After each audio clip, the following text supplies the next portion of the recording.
Hi friends, welcome to my channel. ఈరోజు మనము చిన్న చేపల కూర ఎలా చేసుకోవాలో చూసేద్దామండి. ఈ చిన్న చేపల్ని ఫ్రెష్గా చెరువులో పట్టించాము. ఇదైతే 1 kg వరకు ఉంటాయి. వీటిని ఫస్ట్ లోపలంతా ఇసుక మట్టి అనేది ఉంది కదా, అదంతా పోవడానికి ఈ చేపలన్నీ ఒక గిన్నెలో యాడ్ చేసి వాటర్ యాడ్ చేసి ఇలా పైన ఇలా ఎత్తుకొని పక్కన పెట్టేసుకుందాం. అప్పుడు ఇసుక అంతా కూడా కిందకి వెళ్ళిపోతుంది. చేపలన్నిటిని ఇలా ఒక చోట యాడ్ చేసుకోండి. మేమైతే బండ మీద క్లీన్ చేస్తున్నాం కాబట్టి ఈ చేపలన్నీ తీసేసి ఇలా బండ మీద యాడ్ చేస్తున్నాం. ఈ చిన్న చేపల పులుసు అనేది చాలా బాగుంటుందండి. పెద్ద చేపల కంటే కూడా ఈ చిన్న చేపలు అనేది టేస్ట్ చాలా బాగుంటాయి. వేడి వేడిగా రైస్, రాగి సంగటి ఇలాంటి వాటిలోకి టేస్ట్ అయితే అద్దరిపోతుంది. ఈ విధంగా చేపలన్నీ కూడా తీసేసి ఒక చోట యాడ్ చేసుకోండి వాటర్లో నుండి. ఇప్పుడు ఈ చేపలన్నీ మనము లోపల చెత్త లేకుంటే ఏదైనా పుల్లలు లాంటివి ఏమైనా ఉంటాయి కదా మనం పట్టేటప్పుడు, ఇలాంటివన్నీ కూడా ఇలా పక్కకు తీసేసి వేస్ట్ అంతా కూడా ఫస్ట్ సైడ్కి తీసేసుకుందాం.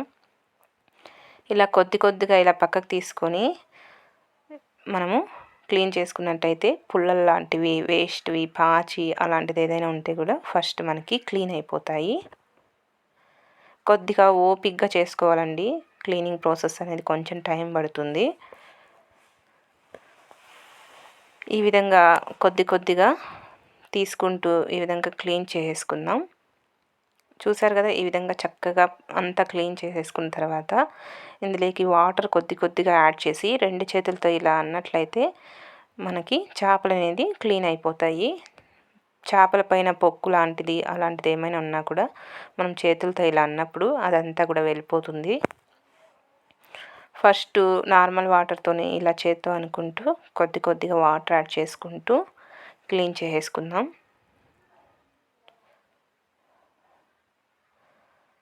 ఇలా చేపలన్నిటిని కూడా ఇలా తోమేసుకోవాలి. ఇలా తోమితే మనకి చేపల పైన పొక్కు లాంటిది ఏదైనా ఉంటే అంతా వెళ్ళిపోతుంది. కొద్దిగా రాళ్ళుప్పుని కూడా యాడ్ చేసుకోండి. ఈ విధంగా కొద్దిగా రాళ్ళుప్పుని కూడా యాడ్ చేసి దీనిపైన యాడ్ చేసి మనము ఆ చేపల్ని ఉప్పులో తోమడం వల్ల మనకి పులుసు వాసన, అలాగే ఏమైనా మిగిలిపోయిన పొక్కులు అలాంటివి ఏమైనా ఉన్నా కూడా మొత్తం క్లీన్ అయిపోతాయండి. చేపలు కూడా మనం గట్టిగా ప్రెస్ చేయకుండా ఇలా చేత్తో ఇలా అన్నట్లయితే పొక్కులంతా క్లీన్ అయిపోయి నీచు వాసన అంతా కూడా వెళ్ళిపోతుంది చేపల్లో. కొద్దిగా ఇలా నీళ్ళు చల్లుకుంటూ ఇలా తోముకుంటే క్లీన్ అయిపోతాయి మనకి. టేస్ట్ అయితే అదిరిపోతుందండి కర్రీ. మీరు కూడా తప్పకుండా ట్రై చేయండి. కాకపోతే ఈ క్లీనింగ్ ప్రాసెస్ అనేది కొంచెం ఎక్కువ టైం తీసుకుంటుంది పెద్ద చేపలతో కంపేర్ చేస్తే.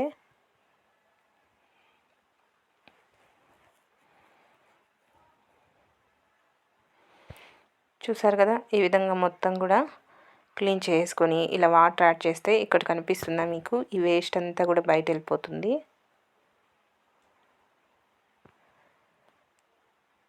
ఈ వేస్ట్ అంతా బయట వెళ్ళిపోతే మీరు తోకలంతా కూడా గిల్లేసుకోండి. ఇప్పుడు ఈ మొత్తం కూడా ఒక గిన్నెలోకి యాడ్ చేసేసుకుందాం ఇలా తోమేసిన తర్వాత.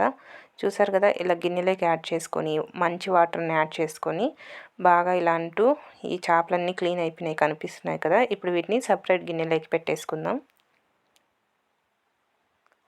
ఈ విధంగా మొత్తం కూడా సపరేట్ గిన్నెలోకి యాడ్ చేసేసుకుందాము. ఇలా మంచి వాటర్లో కొద్దిగా ఇలా ముంచుతూ ఇలా వేస్తే మనకి చేపలు అనేది ఫ్రెష్గా రెడీ అయిపోతాయండి కర్రీకి. ఇక్కడ చూసారా, మొత్తం కూడా క్లీన్ చేసేసి ఇలా గిన్నెలో వేసేసాను. ఇప్పుడు దీన్ని కర్రీ ప్రిపరేషన్ ఎలానో చూసేద్దాం. కర్రీ అయితే చాలా బాగుంటుందండి. ఇప్పుడు ప్రిపరేషన్ ఎలానో చూసేద్దాం. కట్టెల పొయ్యి మీద చేస్తున్నాను, చాలా టేస్టీగా ఉంటుంది. ముందుగా దానికోసం పొయ్యి మీద పెనం పెట్టేసుకొని 2 టేబుల్ స్పూన్స్ ఆయిల్ యాడ్ చేసుకొని ఆవాలు 1 టేబుల్ స్పూన్ వరకు యాడ్ చేసుకోండి. ఆవాలు కాస్త చిటిపట్లాడిన తర్వాత సన్నగా కట్ చేసుకున్నటువంటి ఆనియన్స్ కూడా యాడ్ చేసేస్తున్నాను. ఆనియన్స్ యాడ్ చేసి ఇవంతా కూడా ఫ్రై అయ్యేంత వరకు ఫ్రై చేసుకోవాలి. ఈ చిన్న చేపల పులుసు అనేది కట్టెల పొయ్యి మీద చేస్తే టేస్ట్ అయితే అదిరిపోతుంది. అలాగే ఇందులోకి కరివేపాకు రెమ్మలు ఫ్రెష్గా ఉన్నది ఒక 20 వరకు యాడ్ చేసుకోండి. ఈ విధంగా కరివేపాకు రెమ్మలు కూడా యాడ్ చేసి ఇది కూడా బాగా ఫ్రై అయ్యేటట్లు ఫ్రై చేసేసుకుందాము. ఇప్పుడు ఇందులోకి మసాలా రెడ్ చిల్లీ పౌడర్, ధనియా పౌడర్, పసుపు, మెంతులు, తెల్లగడ్డపాయలు, కొద్దిగా జీలకర్ర పౌడర్ కూడా యాడ్ చేసి ఇదంతా మిక్సీకి పట్టేసుకుందామండి. మిక్సీకి కాదు, రోట్లో రుబ్బుతున్నాను. మీకు రోల్ అవైలబుల్ లేకపోతే మిక్సీకైనా పట్టండి. అలాగే ఇక్కడ చింతపండు నేను ఒక 2 నిమ్మపండు సైజ్ అంత చింతపండు తీసుకొని వాటర్లో ఇలా బాగా నానబెట్టానండి హాఫ్ అన్ అవర్ ముందే. దీని తొక్కలంతా తీసేసి పక్కన పెట్టుకున్నాం. అలాగే ఆనియన్స్ అంతా ఫ్రై అయిన తర్వాత టమోటా ఒక 3 మీడియం సైజు తీసుకొని కట్ చేసి టమోటా కూడా యాడ్ చేశాను. ఈ టమోటా అంతా బాగా మగ్గేంత వరకు మగ్గనిచ్చుకొని రుచికి సరిపడా సాల్ట్ కూడా యాడ్ చేసేసుకోండి. సాల్ట్ యాడ్ చేసి ఈ ముక్కలంతా కూడా టమోటా ముక్కలు మగ్గేంత వరకు ఇలా తిప్పుకుంటూ బాగా మగ్గనిచ్చుకోవాలి. అలాగే ఇందాక చూపించిన మసాలాలు మొత్తం రోట్లో నూరేసుకున్నాను. దీన్ని మనం ఇందాక చింతపండు రసం తీసుకున్నాం కదా, ఈ చింతపండు రసంలోకి ఈ మసాలా కూడా యాడ్ చేసేసుకుందాం. ఈ విధంగా ఈ మసాలా కూడా యాడ్ చేసేసి ఈ మసాలా అంతా ఈ చింతపండు నీళ్ళలో బాగా కలిసేటట్టు కలిపేసుకోండి. ఇలా చేత్తో చింతపండు వాటర్లో వేసి కలుపుకోవడం వల్ల టేస్ట్ అనేది చాలా బాగుంటుంది.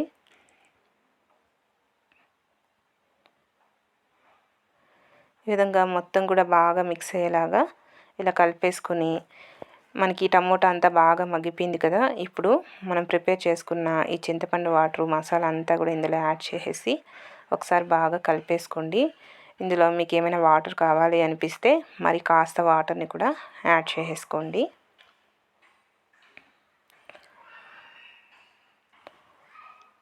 ఇక నేను మరి కాస్త వాటర్ని కూడా యాడ్ చేశాను. యాడ్ చేసి ఈ పులుసు అంతా కూడా కొద్దిగా దగ్గర పడేంత వరకు ఉడికించుకుందాము.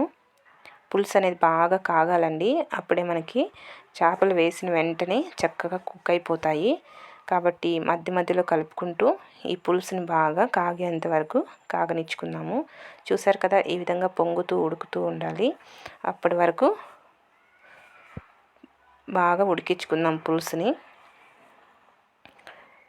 టేస్ట్ అయితే అద్దరిపోతుందండి. కట్టెల పొయ్యి మీద చేయడం వల్ల మరింత టేస్టీగా వస్తుంది. మనం గ్యాస్ మీద చేయడం కంటే కూడా కట్టెల మీద చేస్తే ఒకసారి మీరు కూడా ట్రై చేయండి, మీకు అవైలబుల్ ఉన్నట్లయితే. ఈ విధంగా మధ్య మధ్యలో తిప్పుకుంటూ బాగా ఉడికింది కదా, పులుసు అనేది చిక్కబడింది. ఇప్పుడు కొద్దిగా కొత్తిమీరని కూడా యాడ్ చేసేద్దాం. ఫ్రెష్గా ఉన్న కొత్తిమీరని కూడా యాడ్ చేసి ఇది కూడా ఒకసారి బాగా కలిసేలాగా కలిపేసుకోండి. కొత్తిమీర యాడ్ చేయడం వల్ల పులుసు అనేది చాలా టేస్టీగా అనిపిస్తుంది. ఈ విధంగా మొత్తం కూడా బాగా కలిపేసుకొని ఇప్పుడు మనం ఇందులోకి ఇందాక క్లీన్ చేసుకున్నటువంటి చిన్న చేపలు మొత్తం కూడా యాడ్ చేసేసుకుందాము. పులుసు అనేది ఈ విధంగా తెరులుతూ ఉంది కదా, ఇప్పుడు మనం క్లీన్ చేసుకున్న ఈ చిన్న చేపలన్నీ కూడా యాడ్ చేసేసుకుందాం. ఈ చేపల పులుసు అనేది సన్న మంట మీద ఉడికితేనే ఆ టేస్ట్, ఆ ఫ్లేవర్ అనేది చాలా బాగుంటుందండి. హై ఫ్లేమ్ మీద పెట్టేసి ఉడికించద్దు. సన్న మంట మీద కట్టెల పొయ్యి మీద ఉడికితే ఆ టేస్టే వేరు. ఈ విధంగా మనం క్లీన్ చేసుకున్నటువంటి చేపలన్నీ కూడా ఈ పులుసులో యాడ్ చేసేసుకుందాము.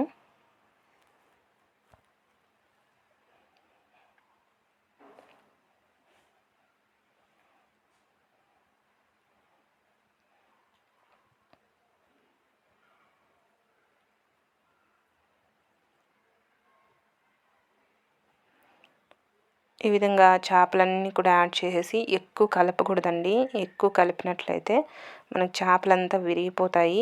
జస్ట్ వేసినప్పుడు ఒకసారి ఇలా గరిటతో జస్ట్ అలా కలిపేసుకోండి. వేసిన వెంటనే ఊరికే అలా కలిపేసుకొని మనము సన్న మంట మీద ఒక 5 నుండి 10 నిమిషాలు ఉడికించుకుంటే మనకి రెడీ అయిపోతుందండి. చిన్న చేపలు కదా, ఉడకడానికి కూడా టైం పట్టదు. అలాగే పులుసు కూడా బాగా కాగిపోయి ఉంది మనకి, కాబట్టి చాలా టైం అస్సలు తీసుకోదు. సన్న మంట మీద కాసేపు ఉడికించుకొని స్టవ్ ఆపేసుకొని పక్కన పెట్టేసుకుంటే ఎంతో టేస్టీగా మనకి చిన్న చేపల పులుసు అనేది రెడీ అయిపోతుంది. చాలా బాగుంటుందండి ఈ పులుసు. వేడి వేడి రాగి సంగటిలోకైతే అద్దరిపోతుంది. చూసారు కదా, ఈ విధంగా చక్కగా ఉడికిపోయింది. ఇలా చక్కగా ఉడికిపోయిన తర్వాత స్టవ్ ఆపేసుకొని సర్వ్ చేసుకుంటే టేస్ట్ అయితే అద్దరిపోతుందండి. మీరు కూడా తప్పకుండా ట్రై చేయండి. ట్రై చేసి నా వీడియో నచ్చితే నా ఛానల్ని తప్పకుండా సబ్స్క్రైబ్ చేసుకోవడం మాత్రం మర్చిపోద్దు. చూసారు కదా, చేపలు కూడా చక్కగా కుక్ అయిపోయాయి మనకి. ఇప్పుడు స్టవ్ ఆపేసుకుందాం. స్టవ్ ఆపేసుకొని వేడి వేడిగా సర్వ్ చేసేసుకుందాము. చాలా బాగుంటుంది. మీరు కూడా ట్రై చేసి నా వీడియో నచ్చితే నా ఛానల్ని తప్పకుండా సబ్స్క్రైబ్ చేసుకోవడం మాత్రం మర్చిపోవద్దు. అలాగే లైక్ చేయండి, షేర్ చేయండి, కామెంట్ చేయండి. పక్కన ఉన్న బెల్ ఐకాన్ని క్లిక్ చేస్తే నేను పెట్టే వీడియోస్ అన్నీ మీకు నోటిఫికేషన్ ద్వారా వస్తాయి. తప్పకుండా ట్రై చేయండి మీరు కూడా. చూసారు కదా, ఇప్పుడు స్టవ్ ఆపేసుకొని కింద పెట్టేసుకుందాం. దీన్ని నేను ఇక్కడ సపరేట్ గిన్నెలోకి షిఫ్ట్ చేస్తున్నానండి. ఈ విధంగా సపరేట్ గిన్నెలోకి షిఫ్ట్ చేసి పక్కన పెట్టేసుకుందాం. చూసారు కదా, ఎంతో టేస్టీగా మనకి చేపల పులుసు రెడీ అయిపోయింది. ఈ చిన్న చేపల పులుసు అయితే టేస్ట్ అదిరిపోతుంది. మీరు కూడా తప్పకుండా ట్రై చేయండి. ట్రై చేసిన వీడియో నచ్చితే నా ఛానల్ తప్పకుండా సబ్స్క్రైబ్ చేసుకోవడం మాత్రం మర్చిపోకండి. Okay friends, bye.